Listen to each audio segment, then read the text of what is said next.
How do you do? This is Clive Brooks. One of the most intriguing side aspects of detection, and one of the most irritating from the police viewpoint, is a number of pests and cranks who come forward whenever a major crime has been committed. For instance, there are always the well-meaning amateurs who are sure they could solve the whole thing in next to no time if given the chance. Then there are the psychic ones who claim to have seen the criminal in a crystal ball or a Ouija board or in a dream. Then there are the sensationalists who build up casually heard gossip and rumors into sworn statements of fact.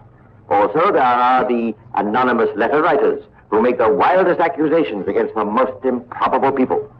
And more often than you might realize, there are the psychopathic cases who make spurious confessions of the crime and demand to be arrested. I call these people pests because their activities are a hindrance to proper investigation, and often they have harmful and occasionally tragic results. You think I overstate the case? Believe me, I don't. To prove my point, let me tell you the story of Major General Charles Edward Leward and his wife Caroline, and then you can judge for yourself.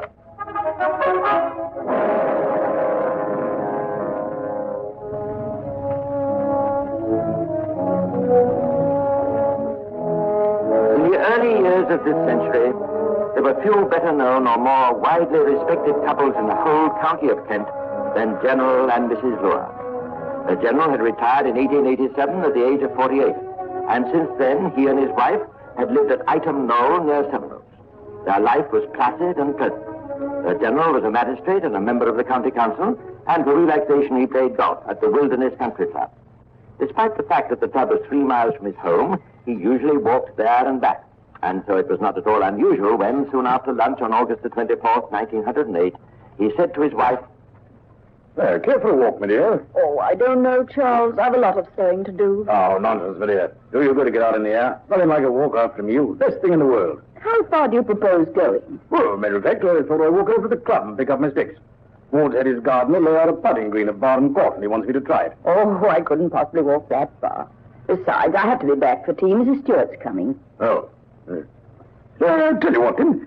You know that summer house at the edge of the wood by Horace Wilkinson's place? Yes. Well, that's only a mile or so from here. We'll go that way. If you're feeling tired, I'll leave you there and you can rest a while and then come home. Oh, well, all right, dear. That's a spirit, old girl. Now, we'll take Paddy along for company, shall we? Yes. Yes, Paddy. Walk, walk, walk. Walk. Now, that's enough. Are you ready, my dear? You want to change or anything like that? No, I'll just go as I am, I think. Good. Oh, come on, then. No point wasting time. Half an hour's leisurely walking brought them to the summer house. It was a charming little spot, locally known as the Casa, situated in a quiet spot, fringed by a clump of tall firs and adjoining a pond. And there for a while they paused. Well, how about it, my dear? You feel like coming any further? No, I don't think so, Charles. I'll just sit here a while and then I'll return home. Yeah. Well, you sure all right? Yes, of course. Wouldn't like me to leave Paddy with you for company. Oh, no, thanks. You go on, dear. Don't worry about me. No, it was just as you say. You'll be home for tea, won't you? Oh, yes, I should think so. Not much point hanging around at the club. Well, come on, my dear. Goodbye, Charles. Paddy, come on, boy. Now that he'd only his dog for company, General Leward walked much more quickly. About 3 o'clock, he reached the country club, collected his golf clubs, and set off on a homeward journey a few minutes later. About 3:30, when he was walking along the road to Ightham, at a point roughly midway between the club and the summer house. Noisy, smelly, newfangled contraptions ought to be prohibited by law. Good afternoon, General. Oh, it's you, Bigger. How do you do? I'm on my way to pay a call at Ightham. I offer you a lift. But what, in that infernal machine? Oh, what's all right, Mary? I assure you. Oh, no thanks. Rather walk. Oh, well, just as you please. How's the good lady? Oh, standing up to it, you know. Splendid. Give her my regards. Well, goodbye. Goodbye.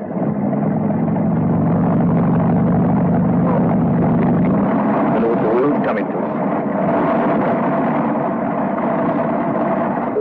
At 4:30, General Leward arrived home. He was greeted by an agitated maidservant. Oh, sir, something's happened. I'm sure it must have. Now, what did you see him babbling about, girl? It's the mistress, sir. Well, what about her? She's not home yet, sir. But damn it all, she told me she was having tea with Mrs. Stewart. Well, that's just it, sir. Mrs. Stewart's been waiting here this half hour. There's not a sign of the mistress, sir. It's not like her to keep anyone waiting. She's never done such a thing before. That's why I'm sure something must have happened. Now, nonsense, girl, nonsense. She probably forgot to take her watch and doesn't realize the time. What are you going to do about it, sir? Well, give my compliments to Mrs. Stewart and ask her if she'd mind waiting a little longer. And I'll walk back to the summer house and fetch your mistress. Here, take these golf clubs inside. Very good, sir.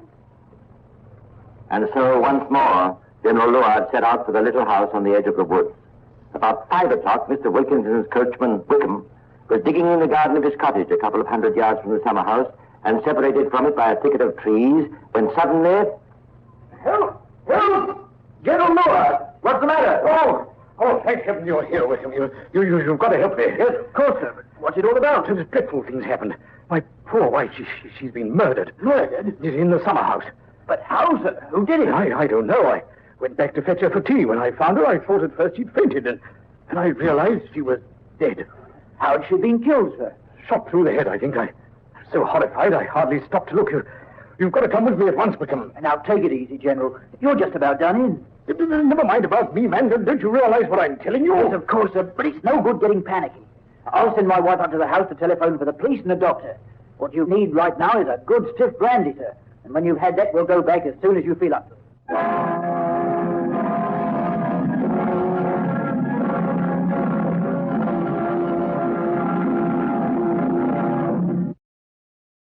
Within half an hour, the Chief Constable of Kent, Colonel Ward, who was also a close friend of General Leward, was on the scene. And before dusk, Inspector Scott of Scotland Yard had arrived and taken charge. You say, General, you left your wife in the summer house shortly after 2 o'clock and found her body when you returned about 5. Yes, that'd be about it. I can't be positive about times, you know. I'm not one of these fellows who looks at his watch every 5 minutes. Right, and between those times, you walked to your golf club, walked home, discovered your wife missing, and walked back to the summer house. Yes, that's right. Now, when you first found your wife, that is to say, before you called Wickham, did you touch or move anything? No. You didn't try to lift her up or cover her body or anything like that? No, it was such a shock, you see, and the only thing I could think of was that I must get help. Of course. So you ran to Wickham's cottage, and after he'd sent messages to the police and the doctor, you and he returned to the summer house together? Yes. You had your dog with you, I understand. Tell me, General, is he a good watchdog? Oh, one of the best. If anybody, a stranger, had been concealed in the summer house or in the woods nearby, would your dog have barked? Oh, I'm sure he would. So we can take it that at the time you first left your wife there, and also when you found her dead, there was no one in the immediate vicinity. Well, that sounds reasonable enough. Now, I understand 2 diamond rings your wife was wearing are missing now. Yes. And this makes you suspect robbery was the motive. Well, naturally. You don't think taking the rings might just have been a cover-up, do you? What? How do you mean? Well, might it have been possible that whoever killed your wife stole the rings to hide his real motive? What I'm trying to get at, sir, is this. Did your wife have any enemies? People who wished her harm? Why, she hadn't an enemy in the world. Thank you, sir. That'll be all. You'll do everything you can to find the murderer, won't you, Inspector? Yes, of course, sir. You leave it to us. Poor old Leward. This has been quite a shock to him, I'm afraid. Naturally, it would be. Now, Colonel Ward, a little more information from you, if you don't mind. Certainly, my dear sir. What is it you wish to know? First of all, I want you to describe to me exactly how you found Mrs. Lewar's body. She was lying on her back on the veranda of the summer house in a pool of blood. Her dress was torn, and a pocket in it had been ripped completely away. As though someone had been searching for valuables? Precisely. Carry on, please. There were 2 bullet wounds, one on either side of the head. In addition to this, the back of her skull had been battered. There was no sign of a weapon, of course. None. No possibility of suicide, then? Absolutely not. She was murdered, most brutally, too. And this skull injury, have the doctors any theory about that? Yes. One thinks it may have been caused by a blow from a heavy stick. And the other? He believes it was caused when she fell and struck her head on the veranda.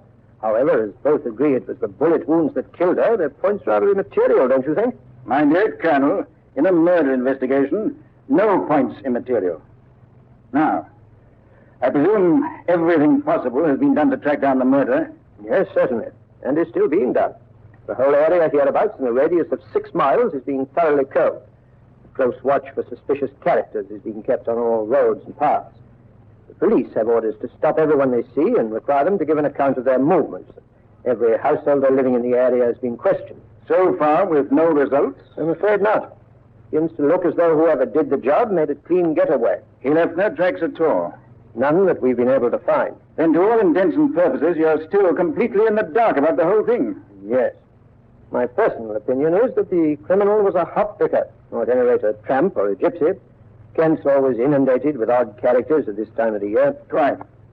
Still, that is only your opinion. I mean, you've no evidence to support it. No. It's just a reasonable assumption. I'm afraid we've little use for assumptions in our business, Colonel. We prefer to deal with facts. Now, there's one more point. Have the doctors any idea of when the murder took place? They estimate between 3 and 3:30. You received no outside confirmation of this, of course. As a matter of fact, we have. Mrs. Wickham, the coachman's wife, says she heard 2 shots about 3:15. Did it occur to her to investigate them? Apparently not. Why not? She's ordered at a nearby farm at a man called Kettle, shooting at sparrows. He often does, I understand. Perhaps it was Kettle, or someone else similarly engaged. Perhaps the shots Mrs. Wickham heard weren't those that killed Mrs. Leward at all. That's possible, isn't it?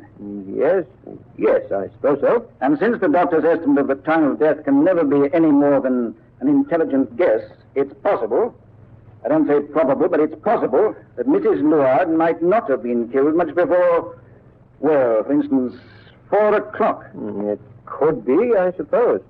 All the same, Inspector, you don't suggest for a minute... My dear fellow, I suggest nothing. All I'm trying to do in my own humble way is to arrive at the facts. Facts. How does Scotland Yard proceed to sift through this mass of rumor, false confessions, and gossip to secure the facts about death in the wood?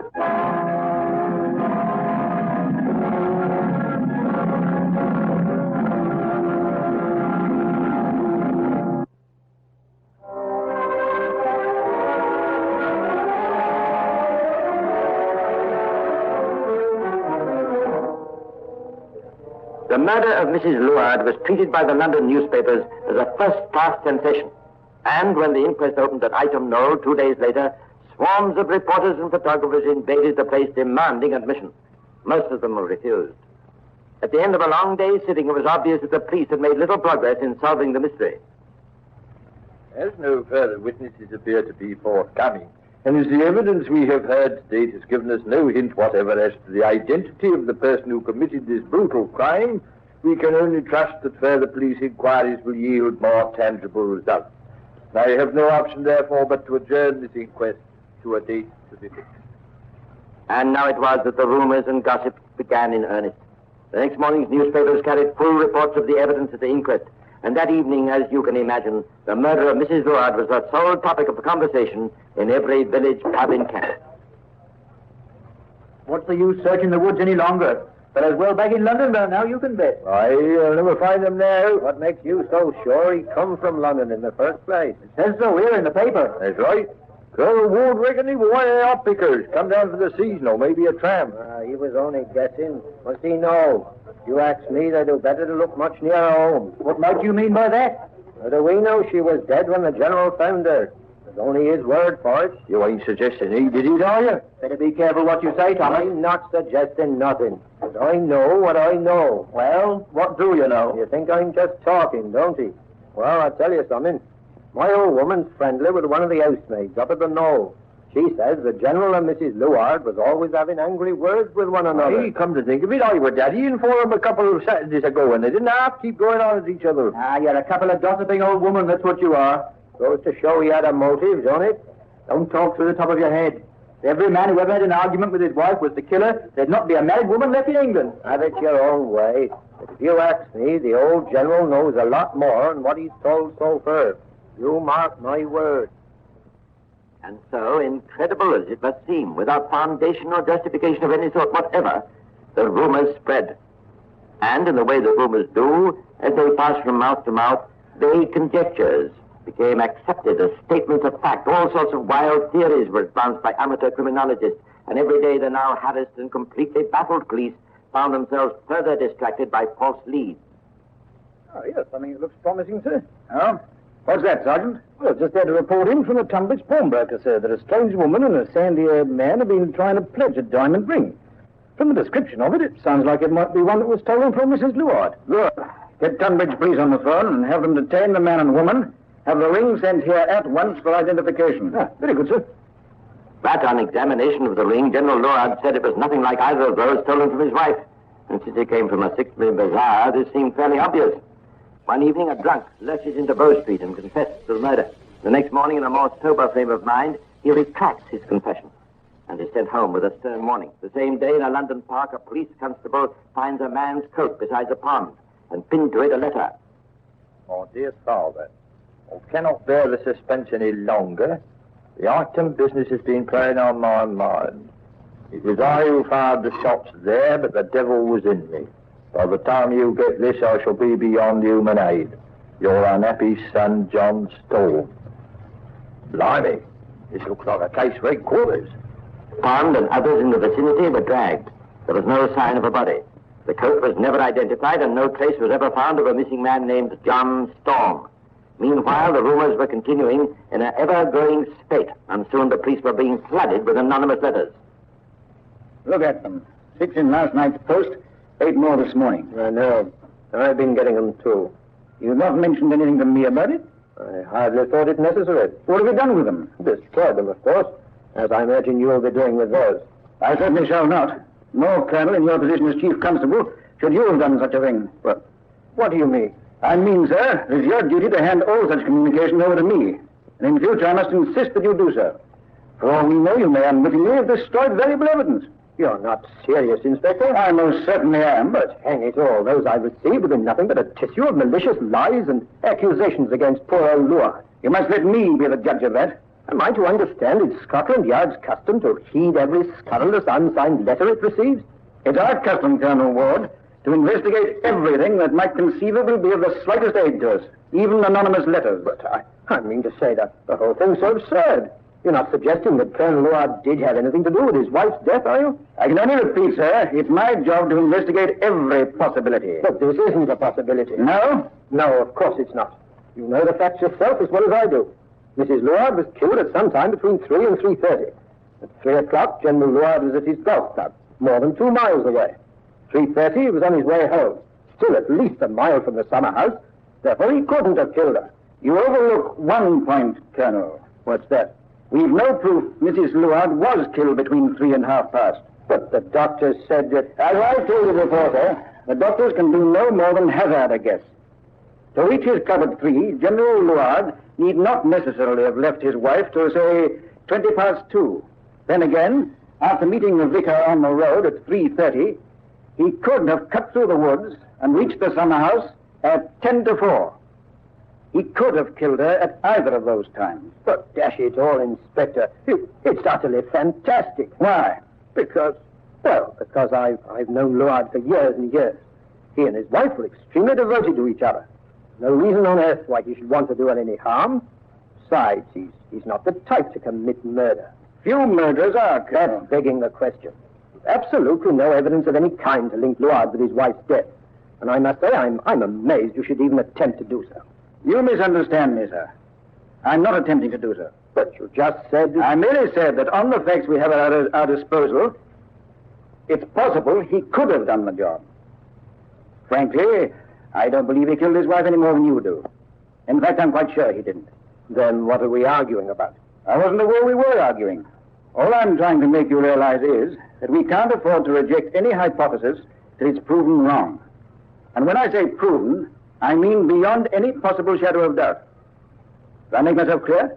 Yes, of course. I'm sorry we've been at such cross purposes. And in future, I can rely on you to hand me any communications you receive, whether signed or unsigned, no matter what their contents. Certainly. So 3 weeks passed, with the police, despite their most painstaking efforts, no nearer to a solution of the mystery of Mrs. Leward's murder. By now, public interest has begun to wane, and the flow of anonymous letters has become appreciably less. Rather than stay any longer among the sad memories held for him, General Leward advertised item no to let, and on the evening of September the 17th, he presented himself at the house of his friend, Colonel Ward. I say, Ward, I'm wondering whether you'd do me a favor. Certainly, my dear fellow. What is it? I've just had word from my son that he's due home on leave from Natal. Splendid. Yes, he's due in Southampton in a few days. So I thought I'd go down tomorrow and stay with friends till he arrives. Well, I just don't like going back to the Knoll somehow, so I was hoping you might put up for the night. Why, of course, my dear chap. It'll be a pleasure to have you. No, well, that's jolly decent of you. I'll go home and fetch my things. You certainly shan't. You'll stay right here. And I'll send one of the servants for them. After dinner that night, General Leward seemed almost his own self. Colonel Ward carefully avoided any mention of the tragedy in the summer house, and it was the general himself who finally brought it up. I'm getting a few letters lately, you know. Letters? You mean from friends?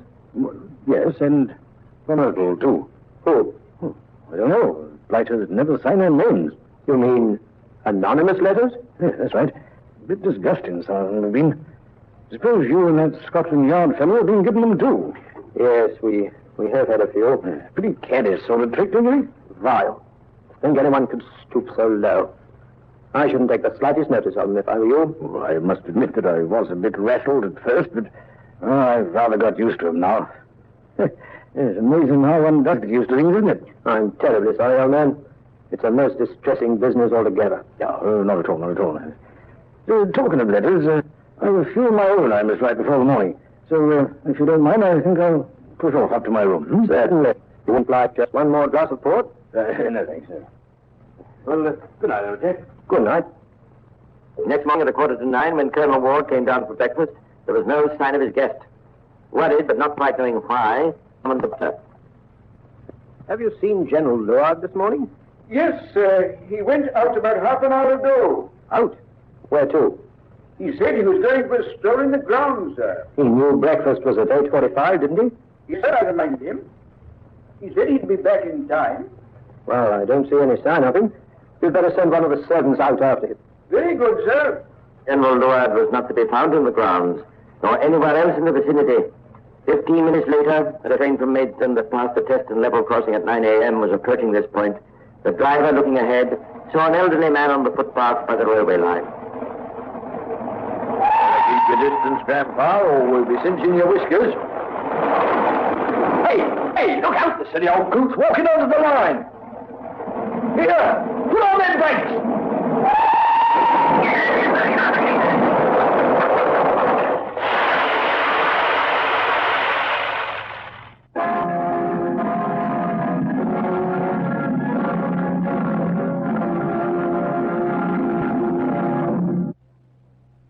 At 10, Colonel Ward heard the tragic news from a local policeman. Shockingly mangled he was, sir. You might well imagine. I don't suppose there's any doubt in the world it was General Leward? No, sir. There was his initials on handkerchief and the driver's description of him. And this, sir. We found it in his pocket.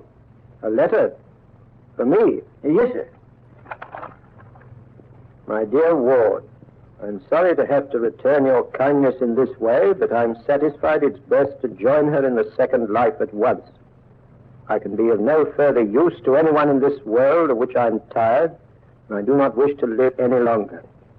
I thought that my strength was sufficient to bear up against the horrible imputations and terrible letters which I have received. Now, however, in the last day or two, something seems to have snapped. My strength has left, and I care for nothing except to join her again. So goodbye, dear friend, to both of us. P.S. I shall be somewhere on the railway line. It's a bad business, sir. It'll be a very bad business for some letter writers if ever I get my hands on them. An inquest on General Leward's death was held the following day. None of the facts were in dispute, and keeping up that old legal fiction that no man in possession of his senses would knowingly take his own life, the jury returned a verdict of suicide while temporarily insane. 4 days after that, the adjourned inquest of Mrs. Leward's murder was resumed. And when what little new evidence there was had been given, the coroner summed up. This case with which we've dealt today is without doubt one of the most mysterious and horrible crimes on record. It was most cunningly conceived and most daringly carried out. And nothing has transpired that points to the direction in which the perpetrator is to be found. In the circumstances, ladies and gentlemen of the jury, there is only one verdict which you can return. Willful murder by some person or person unknown. And there it ended, and still ends. For to this day, the mystery of the death of Caroline Mary Leward remains unsolved, and probably will remain so for all time.